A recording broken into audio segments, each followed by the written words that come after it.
할렐루야. 여러분들 반갑습니다. 한 주 동안 어떻게들 지내셨습니까? 이렇게 코로나로 인한 질병과는 다르게 점점 가을의 날씨가 완연해지는 것 같습니다.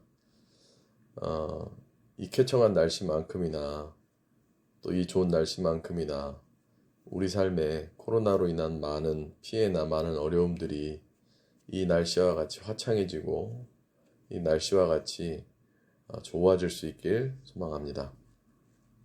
교회 소식 전해드리도록 하겠습니다. 현장 예배에 대한 지자체와 정부에서의 그 공지가 내려왔는데 일단 기준은 현장 예배를 드리지 않는 것에, 그러니까 비대면 예배를 드리는 것들에 대한 것으로 진행을 하되 필수 참석 인원들에 한해서, 그러니까 300좌석에는 50명 이하. 저희 교회 같은 경우에는 현장 예배 드리게 될 경우 참석 인원이 정부나 지자체에서 말하는 어떤 그런 인원과는 겹치지 않아서 현장 예배를 드릴 수는 있으나, 그것에 대한 결정은 한 주 동안 추이를 좀 보고 이렇게 결정하려고 합니다. 그래서 추석 전에 현장 예배를 드릴 수 있을까, 이런 것들을 한 주 동안 좀 고민해 본 뒤에 결정해서 여러분들에게 공지 드리도록 할 터이니까 여러분들 유념해 주시고, 또 여러분들에게 발송되어지는 문자들 잘 이렇게 확인하셔서 시시각각 달라지는 어떤 코로나의 상황에 예의주시도 중요하지만, 우리 예배에 관한 비대면이냐 혹은 대면 예배이냐, 이 대면 예배라는 말도 되게 낯설기는 한데, 아무튼 그 현장 예배가 한 주 동안의 추이를 좀 지켜본 뒤에 정부와 지자체에서 공지한 내용을 참고로 해서 지역에나 혹은 성도들에게 피해가 있지 않게 이렇게 계획하고 진행하도록 하겠습니다. 성도 여러분들 좀 많이 관심 가져주시고, 현장 예배가 진행되어진다면 우리가 사회적 거리 두기 지침에 대해서 잘 따르고 또 그렇게 진행하는 걸로 이해하고 계시면 되겠습니다. 두 번째로는 이제 날씨가 쌀쌀해져서 가을이 완연한데요.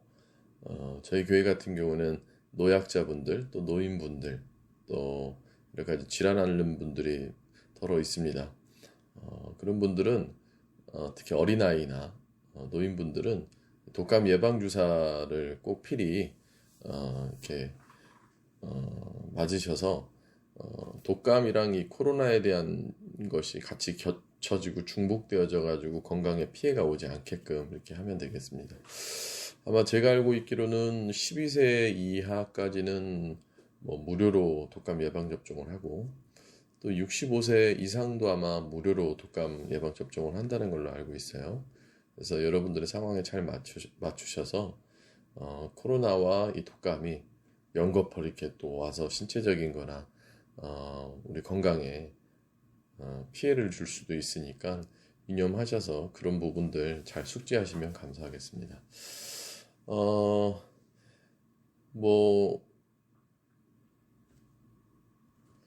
앞으로의 교회 동정이나 교회의 어떤 여러 가지 상황들이 어떻게 변할지는 잘 모르겠습니다만, 여러분들 교회를 위해서도 많은 기도 부탁드립니다.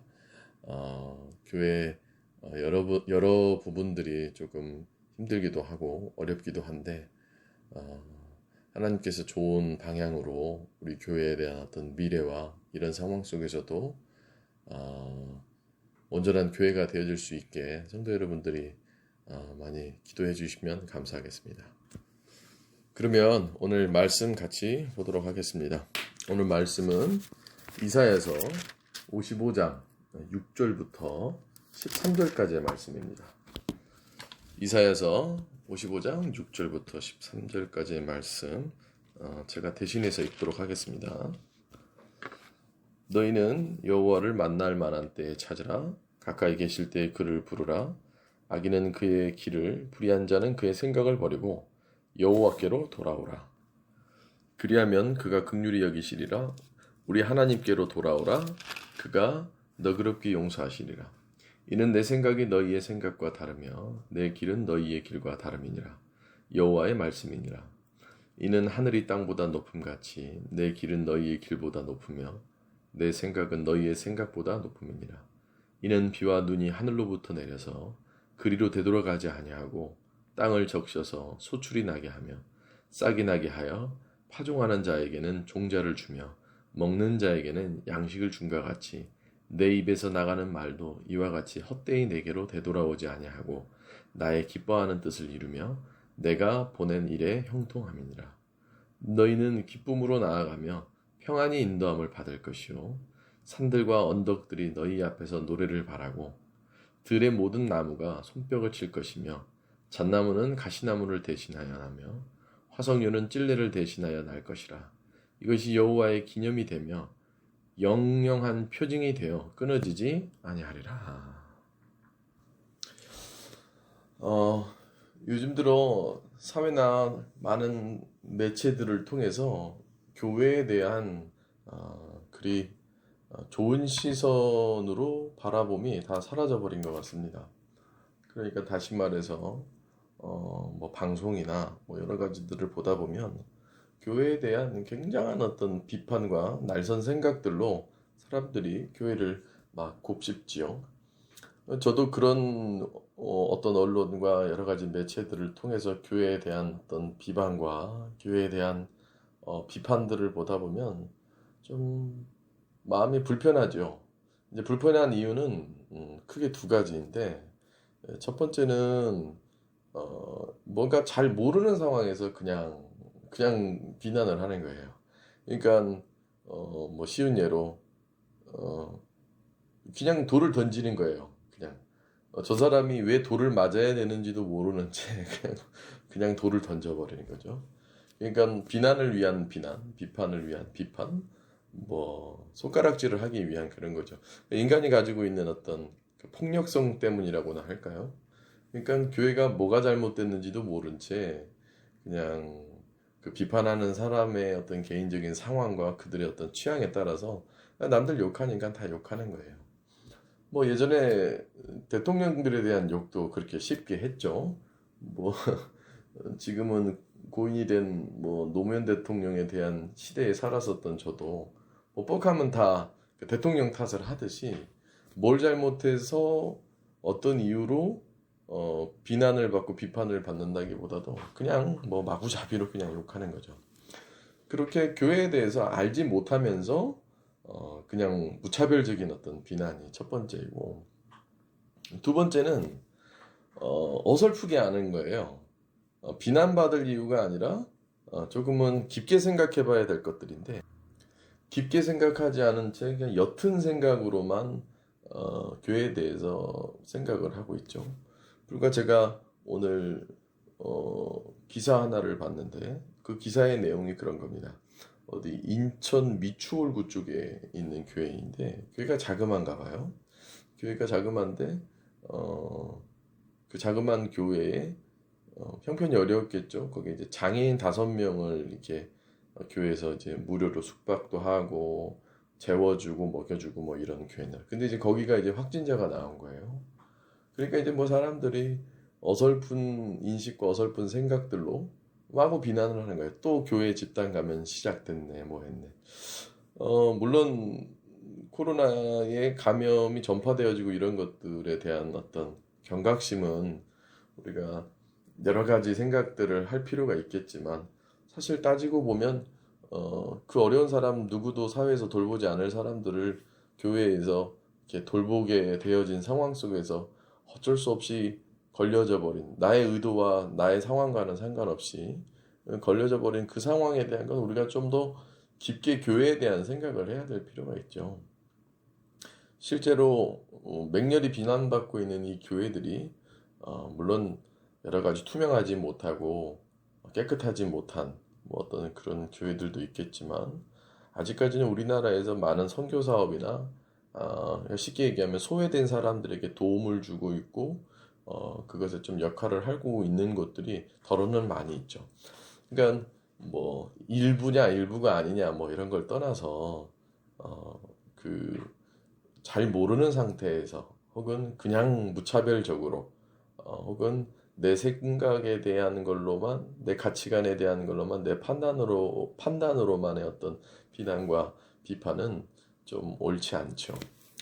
어찌됐든 이렇게 가만히 보면 요즘 사람들 그러니까 교회를 비난하는 사람이 되었건 혹은 교회에 다니며 내부적으로 신앙생활을 하는 사람이건 모든 사람들을 통틀어 요즘같이 이 착각과 오해가 많은 시대는 없는 것 같습니다.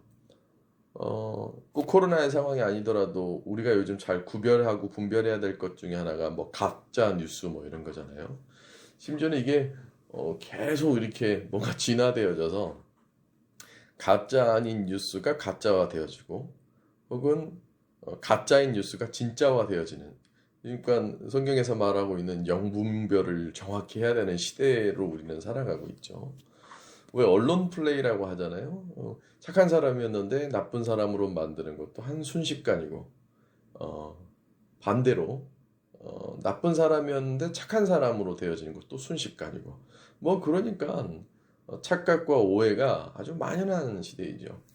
근데 이 착각과 오해라는 말씀을 오늘 이사야서 55장을 기준으로 전하기 이전에 이 착각과 오해라는 것이 뭔지를 먼저 사전적으로 좀 살펴봐야 되는데 크게 두 가지를 좀 살펴볼 게 있습니다. 첫 번째는 이 착각과 오해는 모든 정의를 반대로 만들어 버리는 거예요. 그러니까 좋은 사람인데 내가 착각과 오해를 해버리면 나쁜 사람이 돼버리는 거예요. 그러니까 또한 옳은 것을 착각과 오해를 하면 거짓으로 만들어 버린 거예요. 그러니까 완전히 뒤바뀌어져 버리는 게 돼버린 거죠. 그러니까 내가 내 삶에서 신앙생활을 하건 신앙생활을 하지 않건 내 삶에서 착각과 오해를 해버리면 그 결과는 자연스럽게 잘못된 결과로 나아져 버릴 수밖에 없다라는 것이죠. 두 번째는 뭡니까? 어,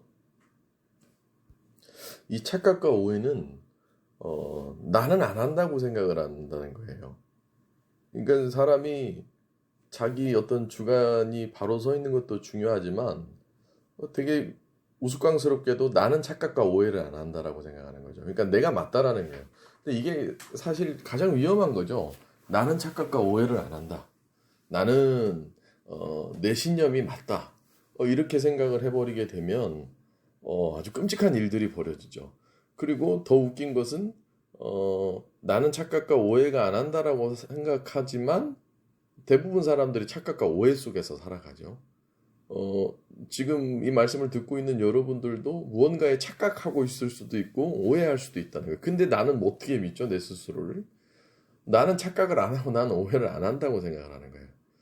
그러니까 거꾸로 내가 온전하게 바라보고 있고 온전하게 생각하고 있는 것들만큼이나 착각하고 오해하고 있는 경우가 허다할 수 있다는 거예요. 물론 사람마다 뭐 인지 능력이나 어떤 지식이나 경험에 따라서 이 착각과 오해의 정도는 다를 수 있지만 그 누구도 이 착각과 오해에서는 벗어날 수 없다는 거예요. 근데 사람들은 자기는 착각하지 않고 자기는 오해하지 않는다라는 거죠.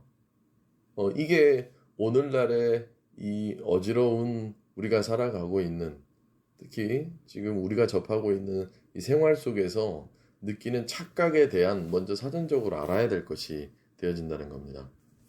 저도 방금 이 사전적 의미 두 가지를 얘기했는데, 어, 제가, 저도 가끔 착각과 오해를 합니다. 이게 분명히 이게 맞아요. 이게 맞는데, 사실 알고 보면, 내가 그렇게 맞다라고 생각을 했을 뿐이고, 실제로, 결과는 틀린 경우도 있었고요.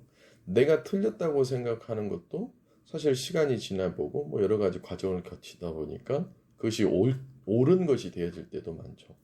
또 어쩔 때는 그렇죠. 저 사람은 내가 봤을 때 악한 사람이야. 근데 시간이 지나 보니 선한 사람도 있고요. 또 저 사람은 첫 이미지가 아주 말끔해서 선한 사람이라고 생각했는데 뒤늦게 보면 악함이 되어지는 것이죠. 그러니까 내가 믿고 있는 신념으로부터 생겨져 버린 내 스스로 착각과 오해를 할 수 있다라는 가능성을 배제해 버리는 삶. 그런 것들은 우리 삶에 더 착각과 오해를 불러일으킬 수밖에 없다라는 것이죠. 이 두 가지를 확실하게 먼저 인정하고 인지하지 않는다면 성경에서 말하고 있는 영적 분별력으로 다다를 수가 없습니다. 그게 왜 그러냐면 분별하려면 이게 진짜인지 가짜인지 분별하려면 이 진짜와 가짜 사이에 있는 착각과 오해의 선부터 없애야 되거든요. 하지만 우리는 무조건적인 자기 신념, 자기 관념, 자기 믿음 혹은 하나님에 대한 믿음보다도 내 자신에 대한 믿음이 더욱더 뛰어나 버리게 되면 구분을 할 수 없게끔 되어져 버리는 거예요. 어떤 한 사람이 있었답니다. 그 사람이 시계를 하나 갖고 있었어요. 태엽 시계를 하나 갖고 있었는데 그 사람은 그 태엽 시계에 나타난 시간이 항상 정확한 시간이라고 생각하고 있었던 거예요. 그 사람한테는 그게 자기 시간의 기준이 됐겠죠. 그래서 어느 날 그 시계를 보면서 이제 그 시계에 맞춰서 시골에서 살던 사람인데 그 시계에 맞춰서 자기는 그 약속한 시간에 그 시계를 보고 갔는데 그 시계를 보고 갔을 그곳에 가보니까 그 약속 장소에 누구도 안 나타난 거예요. 알고 봤더니 1시간이나 그 시계는 늦었던 거예요. 그러니까 나는 분명 내 기준으로 내 온타임으로 그것이 맞다라고 여기면서 살아가지만 사실 진짜 기준은 다르게 있을 수가 있다는 것이죠. 이렇듯 우리는 많은 착각과 오해 속에서 살아갑니다. 더더욱이 요즘 같은 시대에는 이 착각과 오해의 늪이 굉장히 깊습니다. 왜냐하면 코로나의 상황이 사람들과의 어떤 신뢰감, 사람들과의 결속력을 많은 매체들과 많은 쏟아져 나오는 정보의 양이 방다하다 보면 그 착각과 오해를 쉽게 할 수밖에 없거든요. 여러분들 한번 생각해 보세요. 지금 공항에 있는데 그 공항에 도둑이 있어요. 근데 그 공항에는 몇만 명이 있는 거야. 그러다 보면 구분하기가 힘들잖아요.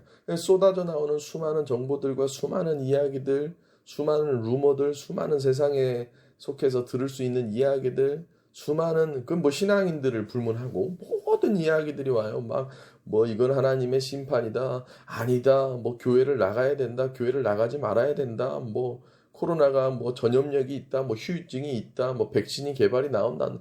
그 수많은 오늘도 그냥 인터넷 창을 열어보면 쏟아져 나오는 시시각각 막 수많은 그 정보들 속에서 우리는 분별력을 가져야 되는데 그 분별력을 가지려면 먼저는 내가 착각과 오해를 하지 않게끔 돼야 되고 그 착각과 오해를 하지 않기 위해서는 내가 착각과 오해를 할 수 있다라는 것을 인정해야 된다는 거예요.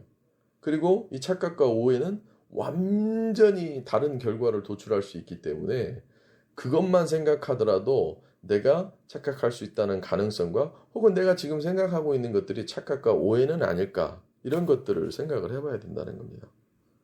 요즘은 어떤 착각과 오해가 만연합니까?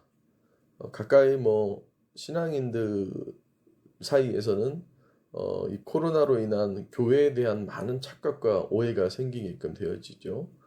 또 이러다 망하는 거 아니냐? 아니다. 뭐 이러다가 살아날 거다. 뭐 이러다 뭐 할 거다. 이런 착각과 오해가 만연해진 어떤 그런 시대에 살아갈 수밖에 없다는 겁니다. 그래서 오늘 본문 말씀에 보면 8절 말씀입니다. 이는 내 생각이 너희의 생각과 다르며 내 길은 너희의 길과 다름이니라. 여호와의 말씀이니라. 이렇듯 우리의 생각과 하나님의 생각은 완전히 달라요. 그렇다면 어떻게 되겠습니까? 내가 하나님에 관해서 많은 착각과 오해를 할 수 있을 가능성이 크다는 거예요. 그게 이사야서의 상황을 보다 보면 지금 이사야 이 본문의 역사적 배경을 보면 이스라엘 백성이 굉장히 어려운 처지거든요. 우리와 같이. 코로나의 상황이 우리에게 얼마나 어려운 상황입니까? 근데 하나님이 이사야를 통해서 이렇게 얘기하는 나는 너희들의 생각과 다르다.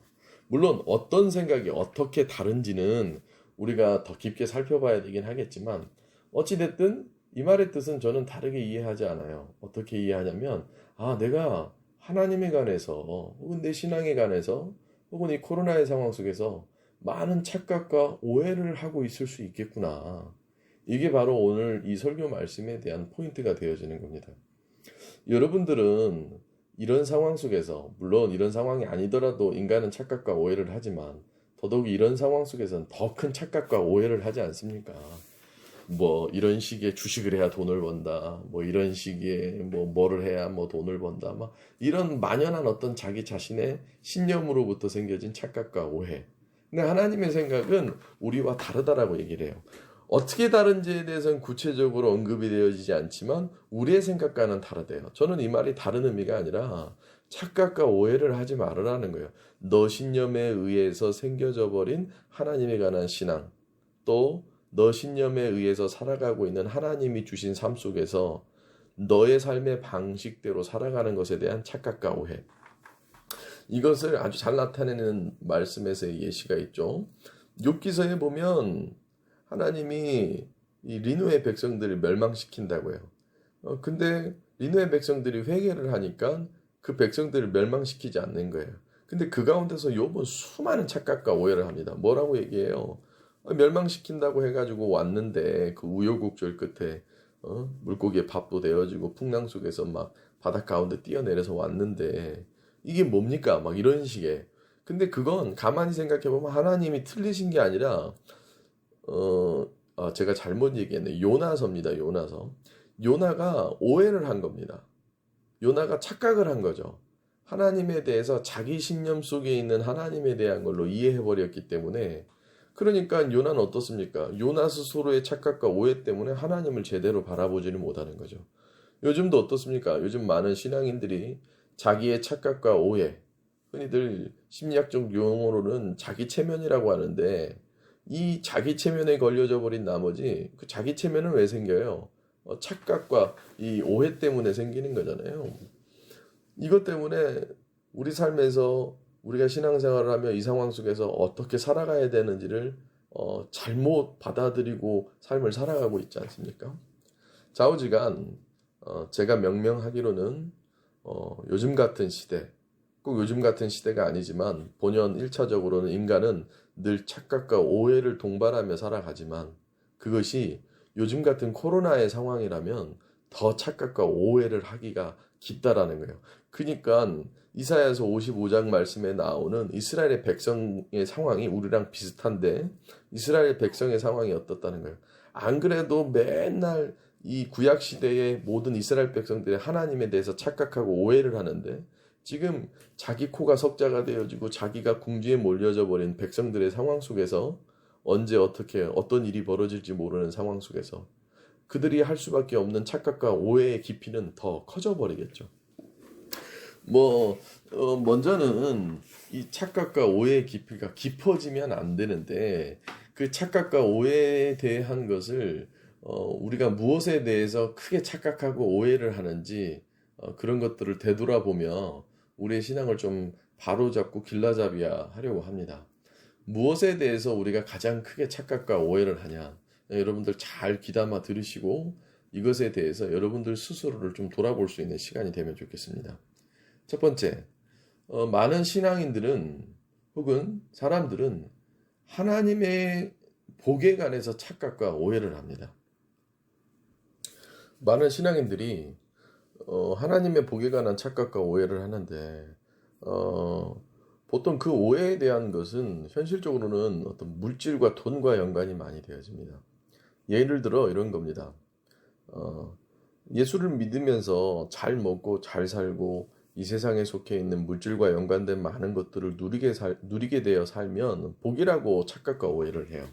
물론 이거에 대해서 갑론을박 말이 많을 수는 있는데 그 이전에 먼저 좀 깊게 생각해 볼 것들이 있어요. 그게 뭐냐면 진짜 하나님이 우리에게 주시는 복이 이 인륜적으로 그냥 돈으로서만 혹은 물질로서 누림에 대한 걸로만 복이라고 생각합니까? 주님은 이 땅에 오셔서 팔복에 관한 설교를 하면서 그 복에 관한 어떤 정의와 복에 대한 어떤 접근이 완전히 다름을 시사하고 계시죠. 근데 우리는 하나님이 주시는 복은 어떤 이런 많은 만연한 세상에서 누릴 수 있는 호사만을 복이라고 생각해서 여기며 살아가는 경우가 너무 많죠. 그것은 아주 크나큰 착각과 오해입니다. 그러니까 막 이 세상에 만연된 내가 코로나 안 걸리면 복 받은 거고 코로나 걸리면 저주 받은 거고 이런 것들에 대한 일륜적인 너무 폄하되어져 있는 생각이 하나님에 대한 착각과 오해를 불러일으킬 뿐만 아니라 우리 신앙생활에도 큰 착각과 오해를 불러일으키죠. 그러면 내가 예수를 믿었는데 내가 이 세상에 살아가면서 누릴 수 있는 호사를 누리지 못한다면 그건 다 복된 것이 아니게 되어지는 겁니까? 우리는 아주 크게 이 부분에 대해서 착각과 오해를 하고 있죠.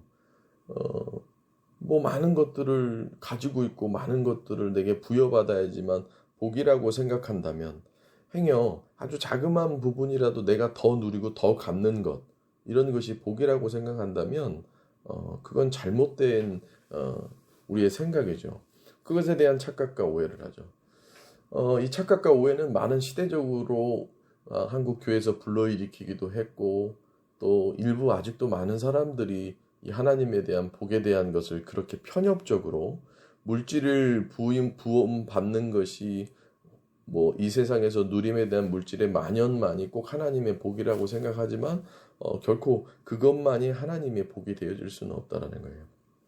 그러니까 이런 것들이 점점 극에 달하면 달할수록 뭐 다른 사람들은 다 죽고 나만 살아남고 이 상황 속에서 뭐 다른 사람들은 다 사업이 망했는데 나만 사업이 잘 되는 것만이 하나님의 복이다라고 여긴다라는 건 굉장히 편협한 생각이죠. 그리고 굉장히 위험하게 되죠. 제가 서두에도 말씀드렸다시피 지금 당장은 어떨지 모르겠지만 추후에 모든 결과들은 다 뒤바뀌어져 버릴 수밖에 없는 겁니다. 내 스스로의 착각과 오해 때문에 하나님이 진짜 우리에게 주시는 복에 대한 것을 느끼지 못한다면 그것은 아주 크나큰 우리 삶의 잘못된 결과물이 나올 수밖에 없다라는 것이죠. 한번 이렇게 생각해 봅시다.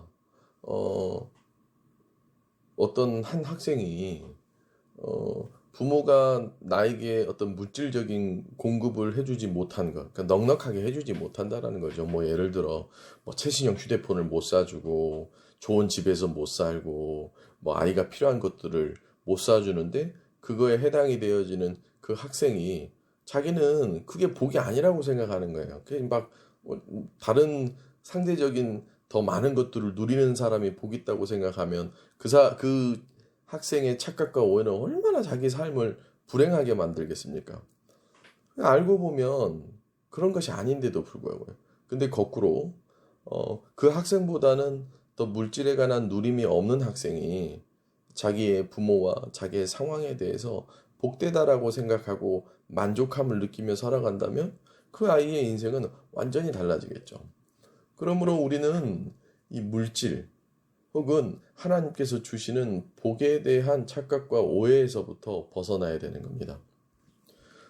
더 많은 것들을 누리고 더 많은 것들을 소유할 수 있는 것이 복이 아니라 내 삶을 주신 것에 대해서 그 삶에서 하나님이 주심에 대한 것들을 누리며 살아가는 것이 진짜 복된 것이 되어지는 거죠. 유일하게 인간만이 더 가지고 싶어하고 더 누리고 싶어하고 더 많은 것들을 소유하고 싶어합니다. 그 소유욕에 대한 것들은 욕심이 되어지는 것이죠. 사실 우리의 종교와는 상관없는 많은 종교적인 가르침에서도 이 인간이 가지고 있는 탐욕 이것들에 대해서 많은 절제와 많은 제한을 얘기하죠. 제한을 얘기한단 말이에요. 대부분이 인간이 가지는 많은 오해와 착각 이것이 바로 거기서부터 시작되기 때문에 그런 거죠. 여러분들 그거 알고 계십니까? 그 어떤 동물도 비만인 동물이 없어요. 물론 요즘 이제 우리는 애완견, 반려견이라고 하죠. 인간 참 대단해요. 동물을 키우는데 비만은 있어요. 그 왜 그래요? 동물이 더 먹고 싶어서 먹은 것이라기보다는 주인이 그 반려견들을 이렇게 더 먹이죠. 왜냐하면 그 인간이 가지고 있는 본연의 어떤 욕심, 탐욕, 뭐 식욕, 뭐 이런 것들이 자꾸 투영하는 거예요. 그 동물들에게. 그러니까 막 동물들이 비대해진단 말이에요. 실제로 야생에 살고 있는 동물들은 비대하지 않습니다. 왜 그런지 아십니까? 그들은 자연의 법칙 내에서 자기네들이 가질 만큼만 딱 가져야지만 그것이 평안한 상태라고 느끼기 때문에 그런 것이죠. 근데 인간은 그 탐욕이 만든 자신이 하는 착각과 오해가 더 많은 것들을 부여해주면 복이라고 생각하는 거예요. 예를 들어 우리 한번 생각해 봅시다. 아주 간단한 이치예요. 하나님이 먹을 것을 더 많이 주는 것이 복이라고 생각해 봅시다. 그러면 먹을 걸 많이 줘요. 근데 그 먹을 걸 많이 줘가지고 내가 비만해지고, 또 그걸로 인해 막 성인병이 생겨서 내 생명이, 위태로워요. 그게 복이겠습니까? 그럼 복이 아니죠. 제가 가끔 성도들에게 이런 얘기를 합니다. 뭐 성도가 물질에 관해서 많은 고민을 합니다. 물론 고민되죠. 참 우리가 이 세상에 살아가니까 이 세상의 모든 움직임은 이 돈의 흐름과 많이 관련이 되어지니까요. 근데 거꾸로 생각해 봅시다. 지금 돈이 없는 사람이 갑자기 갑부가 되고 졸부가 되어져서 돈이 많아졌다고 쳐봅시다. 그러면 여러분들 그 돈 많아짐이 나에게 정말 복이 될까요? 그렇지 않을걸요. 또 그렇지 않다라는 수많은 사람들의 어떤 삶에 대한 증거들이 우리에게 많이 있잖아요. 이렇게 얘기를 하는데도 돈이라도 많았으면 좋겠다. 그런 생각을 하신다면 여러분들은 착각과 오해 속에서 신앙생활을 할 경우가 굉장히 높습니다. 내게 주어진 하나님께서 주시는 것에 대한 은혜와 평강이 있어야 되는 것이죠. 그 만족이 있어야 되는 거예요. 그리고 그 만족이 온전하게 있을 때 하나님이 더 다룰 수 있고 더 누릴 수 있는 것들, 이런 것들을 제공하죠. 그러니까 성경에 보면 충성된 종에게 이렇게 달란트를 맡겨서 그것으로 얼마만큼을 남기느냐를 보는 그 예시가 있잖아요. 그게 뭐냐면 그것에 대해서 컨트롤을 할 수 있는, 이 만족과 어떤 평안은 그 컨트롤할 수 있는 것에 있는데, 이 착각과 오해 그리고 자기 욕심은 이것들을 컨트롤할 수가 없게끔 되어지는 거잖아요. 왜 자꾸 뭐 술 이런 것들이 마귀와 비유됩니까? 이 술을 먹게 되면 자기 통제가 안 되어지잖아요. 술은 나와는 상관없이 자꾸 더 탐욕을 부리게끔 되어지잖아요. 그러다 보니 그런 탐욕의 늪에 빠져버려서 착각과 오해를 할 수밖에 없으니까. 그러니까 올바른 신앙인이라면 진짜 무엇이 복인지를 한번 깊게 생각해 봐야 된다는 거예요. 특별히 이 코로나의 상황 속에서 우리는 모두 다 저주받았다고 생각하지 않습니까? 그냥 단순하게 막 이것이 하나님의 심판의 도구라고만 생각하지 않습니까? 제가 앞서 요나서의 말씀을 드렸죠. 니느웨 백성들이 지금 요나를 통해서 멸망을 예시하는 그런 상황에 가는 거예요. 근데 그 멸망받기로 예정되어 있었던 그 니느웨 백성들이 구원을 받습니다. 사실 분명 그 요나가 거기 가서 선포하고 외치기 전까지는 이들은 저주의 늪에서 빠져나올 수 없는 그런 상태였지만 오히려 그것이 복된 상황이 되어져 버리잖아요. 제가 예전에도 이런 설교를 한 적이 있는데, 복과 저주는 동전의 앞뒷면과 같습니다. 근데 이 설교와 그것을 접목해서 여러분들에게 정의한다면, 내가 동전 뒷면을 보고 앞면이라고 생각하면 어떻게 되겠습니까? 혹은 거꾸로 앞면을 보고 뒷면이라고 생각하면 어떻게 되겠습니까? 그러니까 하나님께서 주시는 복이 동전과 같다면 그 동전에 대한 앞뒷면을 분명히 착각과 오해가 없이 내가 온전한 복으로 받아들였을 때 그것이 나에게 은혜가 되는 것 아니겠습니까? 성도 여러분들, 하나님이 주시는 복에 대해서 여러분들 스스로 착각과 오해 속에서 빠지지 않고 온전한 하나님의 복이 무엇인지를 알며 살아갈 수 있길 간절히 소망합니다. 그러니까 이것이 복이다, 저것이 복이다, 혹은 내 관념 안에서만의 내가 누리고 싶은 것, 내가 바라는 것들만이 하나님의 복이라고 생각하기보다는 하나님이 진정 나에게 주신 것이 무엇인지를 복이라고 느끼며 살아가야 된다는 거죠.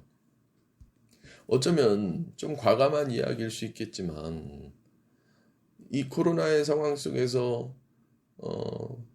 이 사회 안에 있는 교회들이 모두 다 복받기보다는 하나님의 심판을 받고 있는 거라고 생각되어진다면 그 심판 사이에 하나님의 복이 그 안에 있을 수 있지 않겠습니까? 그러니 우리는 이런 상황이면 상황일수록 하나님에 대한 복, 그것에 대한 착각과 오해를 하지 말아야 된다는 것이죠. 두 번째, 많은 신앙인들이 착각과 오해를 하는 것이 있습니다. 그것은 바로 무엇이냐면 하나님의 사랑에 관해서 착각과 오해를 해요. 막 내가 받기 좋아하는 사랑만을 받으면 그것이 하나님의 사랑이라고 생각해요. 아주 우스꽝스럽게도 뭐 그런 경우가 있죠. 뭐 내가 뭐 잘못해도 그냥 막 나를 다 이해해주고 용납해주는 것이 하나님의 사랑이라고 생각하는 거예요. 절대 그렇지 않습니다. 여러분들 한번 생각해 보세요. 여러분들의 자녀, 여러분들 모두 사랑하시죠? 어찌 자녀가 잘못을 했는데 그 자녀를 훈계하지 하고 훈육하지 아니하면서 그 자녀에게 잘못된 일을 해도 용납만 해주고 받아만 준다면 그게 어떻게 사랑이겠습니까? 오히려 그건 자녀에 대한 방치가 되어지죠. 물론 인애와 받아줌, 이해해줌, 섬김 이런 것들이 사랑의 방법이 될 수는 있지만 그것만이 사랑의 방법이 되어질 수는 없는 겁니다. 구약에서는 하나님에 대한 사랑을 분명하고 극명하게 확실하게 사람들에게 보여주거든요.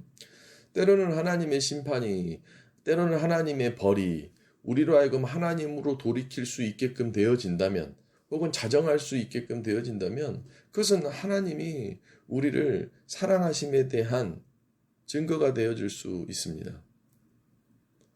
여러분들이 사랑하는 자녀가 잘못된 곁길로 가고 있을 때 어찌 그를 체벌하지 않을 수 있겠습니까? 근데 우리는 하나님에 대한 사랑이 내 만족감으로만 되어지는 하나님의 사랑을 원하는 거예요. 그러니까 무조건 내 중심적인 사랑에 대한 착각과 오해를 하는 거죠. 내가 막 죄를 짓고 하나님 앞에 바로 서 있지 않은데도 하나님은 날 사랑한대요. 혹은 하나님의 막 삶에서 무서운 폭풍과 같은 막 진노를 줍니다. 그러면 하나님이 나를 사랑하지 않는 거래요.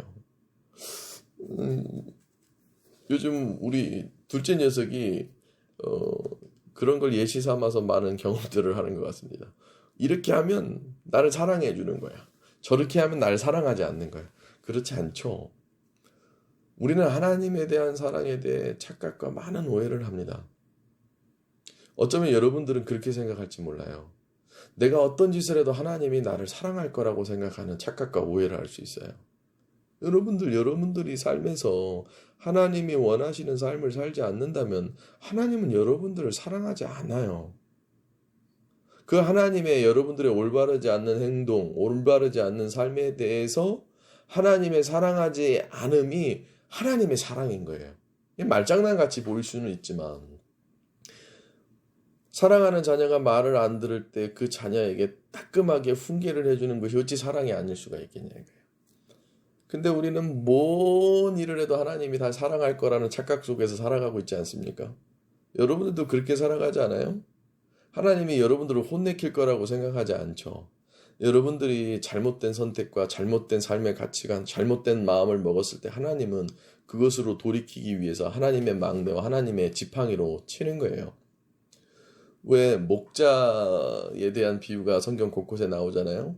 제가 몇 차례 설교하면서 그런 말씀을 전한 적이 있는데 이스라엘에서 양을 칠 때 양이 겉으로 볼 때는 되게 깨끗해 보이고 막 흰색 털이 뽀송뽀송하게 나 있으니까 양이 순결해 보이잖아요. 양이 제일 말을 안 듣는 동물 중에 하나래요. 그러면 목자가 양을 끌고 가요. 그럼 이 양들이 한 양이 가는 길로만 다 쪼르나니 간대요. 그럼 얼마나 웃깁니까?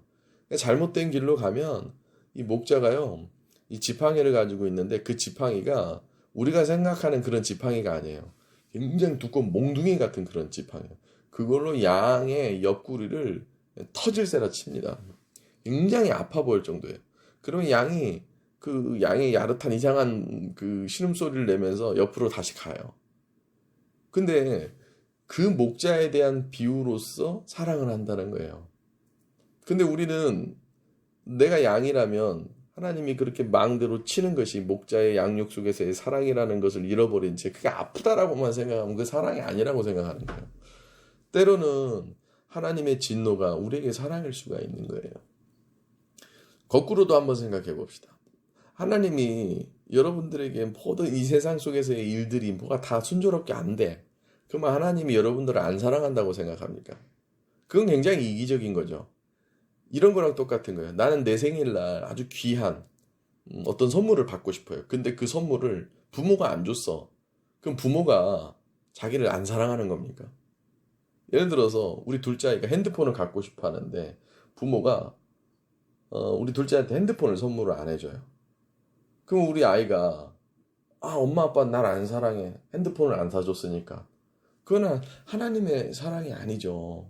우리는 그렇게 좋은 쪽으로든 나쁜 쪽으로든 하나님이 사랑을 한다고 생각하건 하나님이 사랑을 안 한다고 생각하건 우리의 착각과 오해 속에 자기 신념 속에 갇혀버린 채 너무 많은 부분들에 대해서 하나님에 대해서 착각과 오해를 하고 있는 거예요. 하나님의 생각은 우리의 생각과는 완전히 다를 수 있습니다. 만약 여러분들이 절망 가운데 있다면 하나님이 나를 쳐다도 보는 것 같지 않고 하나님이 정말 있느냐 없느냐라고 존재를 느끼며 하나님이 나를 안 사랑한다는 것 같다라고 느껴지는 그 타이밍. 한번 곰곰이 느껴보세요. 그게 오히려 정말 하나님이 여러분들을 사랑하고 있음을 내가 착각과 오해로서 가려버린 건 아닙니까? 한번 여러분들 상상해 보십시오. 젊은 남녀가 상대적으로 저 남자가 저 여자가 나를 좋아한다라고 착각하고 오해해 보세요. 그거 굉장히 위험하겠죠. 왜 그런 경우 있지 않습니까? 어떤 한 남성이 여자를 좋아하는데 그 여자는 제가 상황이 좀 비유를 잘못 들었네요. 어떤 남자가 자기를 좋아한다고 생각하는 거예요. 그 남자가 그냥 좋은 마음으로 그냥 그냥 누구한테나 하듯이 이렇게 음료수 한 잔을 줬어요. 근데 그 여자는 그거에 대해서 막 착각을 하는 거예요. 이 남자가 나한테 너무 집착한다고 생각한다든지, 이 남자가 나를 너무 좋아해서 이런 걸 준다든지, 그냥 하나 준 음료수 하나일 뿐인데, 그거 얼마나 웃기겠습니까? 진짜 웃긴 상황이 벌어지지 않겠습니까? 하나님의 보편적인 사랑으로 우리를 사랑해 준 건데, 막 그것에 대해서 너무 착각과 오해를 깊게 해서, 왜 그런 생각 많이 하지 않습니까? 제가 줄곧 신앙인들이랑 대화하다 보면 하나님이 그 사람만 사랑하는 것처럼 얘기해. 목사랑 대화를 하는데 목사님은 안 사랑해. 자기만 사랑해. 그러니까 너무 위험할 정도로 자기 착각과 오해에 빠진 거예요. 그러니까 이 간증 같은 걸 들어보면 그런 걸 느낄 수가 있어요. 하나님의 보편적인 사랑과 특수한 하나님의 사랑이 있는데 보편적인 사랑인데 자기는 그걸 너무 특수하게 생각하는 거야. 물론 정도에 따라서는 그것이 괜찮긴 하지만 그게 너무 과할 경우에는 굉장히 위험한 거죠. 그러니까 저랑 대화하다가 가만히 얘기를 들어보면 그 사람 얘기를 들어보면 하나님이 나는 안 사랑해. 근데 저 지금 얘기하고 있는 저 상대방은 엄청 사랑하는 거야. 그리고 그 사람의 이야기를 들어보면 세상의 모든 사람들은 하나님이 안 사랑해. 근데 그 사람만 사랑하는 거야. 여러분들, 굉장히 큰 착각과 오해이죠. 일부 목회자들도 그러죠. 하나님이 저 목회자만 사랑한다고 생각을 하게끔 만들죠. 그리고 목회자가 스스로 그래요. 하나님이 자기만 사랑한다고. 그렇지 않습니다. 그건 잘못된 거죠. 하나님은 누구나 사랑하시지만 또 특별하게도 사랑하시지만 그건 굉장히 위험한 착각과 오해이죠. 거꾸로 어떤 사람들은 또 이렇게 얘기합니다. 하나님을 잘 믿었어요. 근데 자기 일이 잘 안 풀려. 그러니까 하나님이 자꾸 없다고 느껴지는 거예요. 마치 제가 앞서 얘기했다시피 핸드폰 사달라고 했는데 핸드폰 안 사주니까 부모가 나를 안 사랑한다고 생각하는 거예요. 그런 어리숙한 착각과 오해를 하는 거죠. 사랑에 관해서 여러분들, 특히 하나님의 사랑에 관해서 지금 이 혼잡한 시대에 살아가고 있는 여러분들은 절대 착각과 오해를 해서는 안 됩니다. 이런 상황 속에 하나님 여러분들 안 사랑하는 것 같습니까? 사랑합니다. 그럼 이런 상황 속에서 하나님이 유독 여러분들 누구 특정한 그 사람만 사랑하겠습니까? 그렇지 않아요. 오늘 본문 말씀 8절을 다시 한번 되새김질하며 읽어보십시오. 이는 내 생각이 너희의 생각과 다르며 내 길은 너희의 길과 다름이니라. 여호와의 말씀이니라. 성도 여러분들, 하나님의 사랑에 관해서 독단적으로 혹은 자기 신념에 갇혀버린 채 착각과 오해를 하지 마시기 바랍니다. 여러분들을 하나님이 충분히 여러분들의 상황과 내가 착각과 오해를 벗어난 곳 가운데서 하나님이 사랑한다라는 것을 잃어버려서는 안 된다는 겁니다.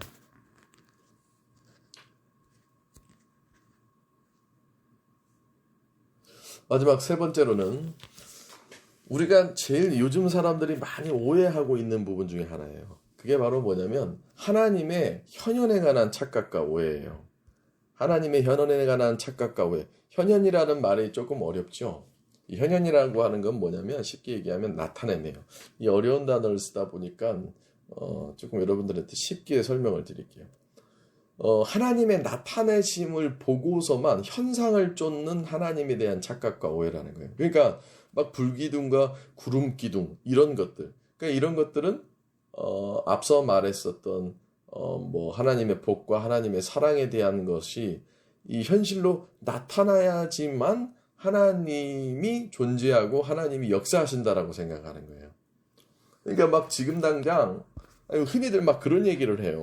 얼마 전에 목사님들 모임에 갔었는데 어떤 한 목사님이 그런 얘기를 하시더라고요. 아유, 빨리 예수님 다시 오시면 좋겠다. 물론 마라나타, 뭐 주님의 다시 오심을 기대하고 고대하는 신앙이 우리에게 필요하긴 한데 가만히 그 맥락을 보면 현현해하는 모습에 지나치게 기대감만을 갖고 있는 거 아닙니까? 사람이라 어쩔 수 없다라고는 하지만 왜 사람이 눈으로만 봐야지만 믿는 믿음이 있는 거잖아요.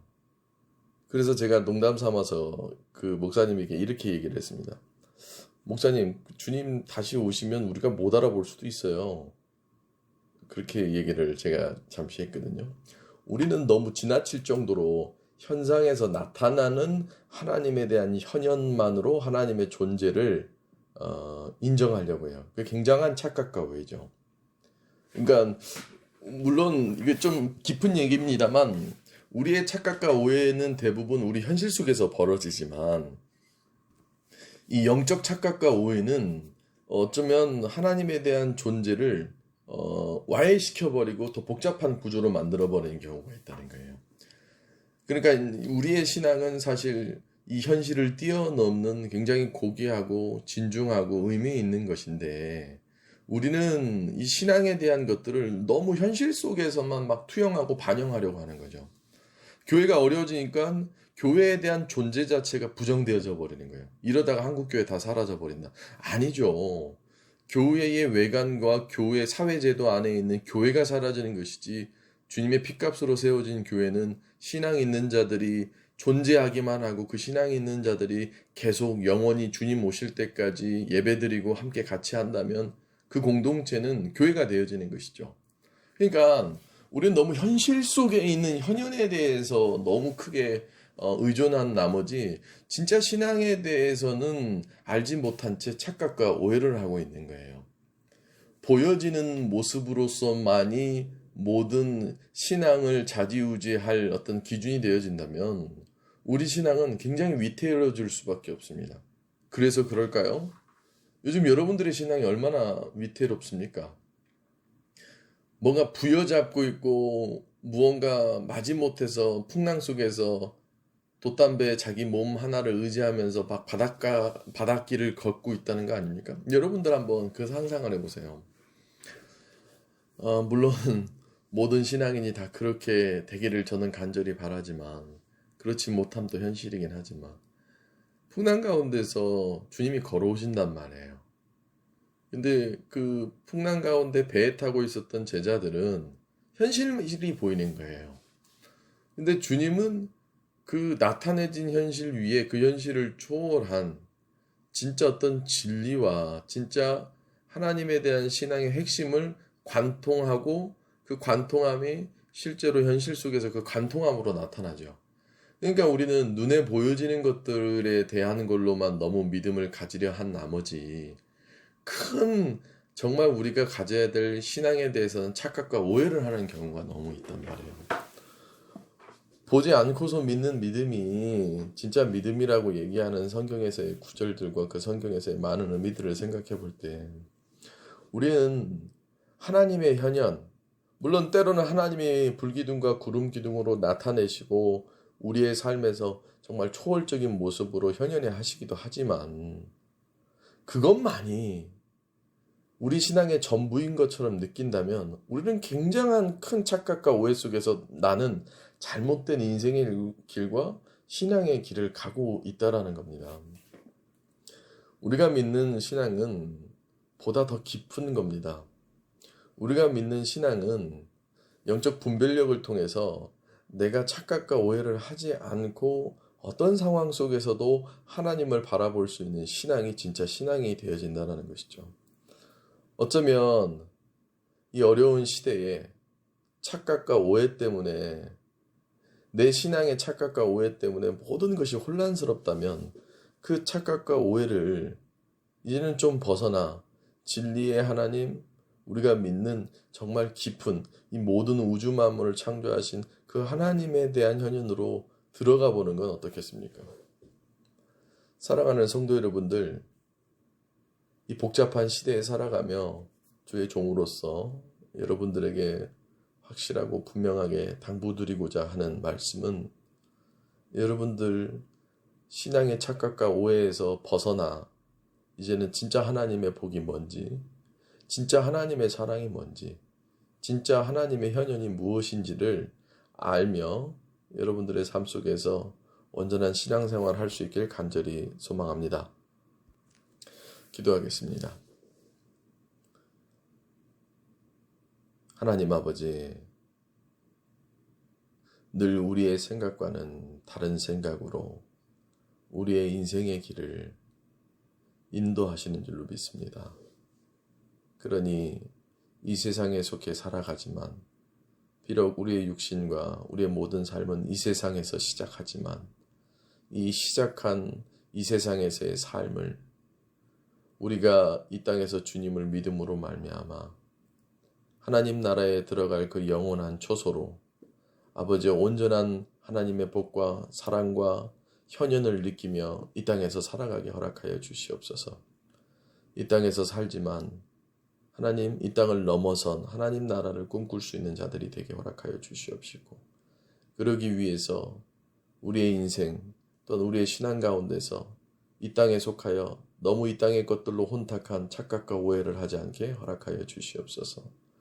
돈을 많이 벌고 물질에 관해서 많이 누리는 것만이 하나님의 복이 아니라 혹은 내 방법대로 하나님께서 사랑해 주셔야지만 하나님의 사랑이 나에게 느껴지는 것이 아니라 꼭 내 눈으로 내 손으로 만져져야지만 하나님의 현현이고 하나님의 존재라고 느끼는 것이 아니라 이 어려운 상황 속에서 많은 착각과 오해가 더 깊어질 수밖에 없는 상황 속에서 나는 진정한 하나님의 복이 무엇인지, 진정한 하나님의 사랑이 무엇인지, 진정한 하나님의 현현이 무엇인지를 온전히 깊게 느끼며 아버지 살아갈 수 있는 깨어있는 신앙인이 되게 허락하여 주시옵소서. 하나님, 그러므로 말미암아 이 말씀을 듣는 모든 성도들에게 이들의 삶에서 벌어지는 많은 신앙적 착각과 오해로부터 벗어나게 허락하여 주시옵시고 진짜 하나님의 복을, 진짜 하나님의 사랑을, 진짜 하나님의 현현을 느끼며 살아갈 수 있는 귀한 성도들이 되게 허락하여 주시옵소서. 살아계신 예수님의 이름으로 기도드립니다.